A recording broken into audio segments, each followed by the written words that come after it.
कि बेटा बड़ा होकर क्या काम करेगा। हाँ। अच्छा, बेटे की बात याद आ गई। मैं अक्सर झूसी में जब खाली रहता हूँ तो कमलेश भाई का खून पीने के लिए पहुंच जाता हूँ। अच्छा। 10 बजे 11 बजे 12 बजे। अब भाभी कहते कि हाथ चला जाओ करे बात करो काम धाम।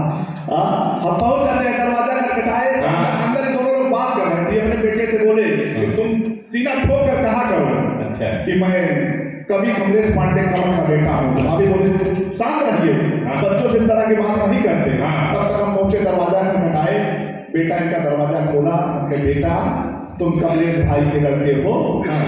तो कहे अंकल मम्मी को, पापा तो यही कहते हैं पर मम्मी को है नाराज। बहुत बहुत प्रणाम करता हूँ कि मैंने अपने बेटे से पूछा कि बेटा बड़ा होकर क्या काम करेगा और दुनिया में किस तरह से मेरा नाम करेगा। बेटे ने कहा देखना पापा एक दिन मैं बड़ा नायक बनूंगा, सलमान गोविंदा शाहरुख का नायक बनूंगा, इंडस्ट्री में काम कर फिल्में बनाऊंगा, शोहरत के साथ साथ पैसे भी कमाऊंगा। मैंने कहा बेटा मैं नहीं चाहता तुम नाचे और ठुमके लगाए, बल्कि कुछ ऐसा काम कर जाए दुनिया दुश्मन फिल्में बनाए।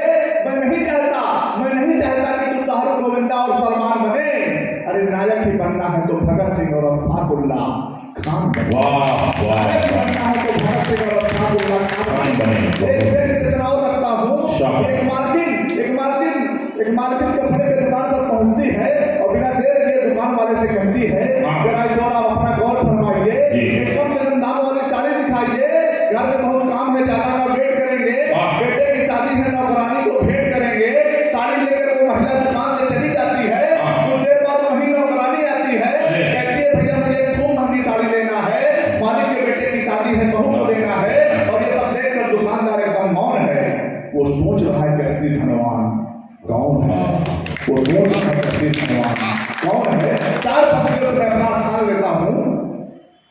25 दिसंबर को हम लोग क्रिसमस मनाते हैं, लेकिन 26 दिसंबर को जो अपने देश में हुआ वो हमारे बच्चों को नहीं पढ़ाया जाता।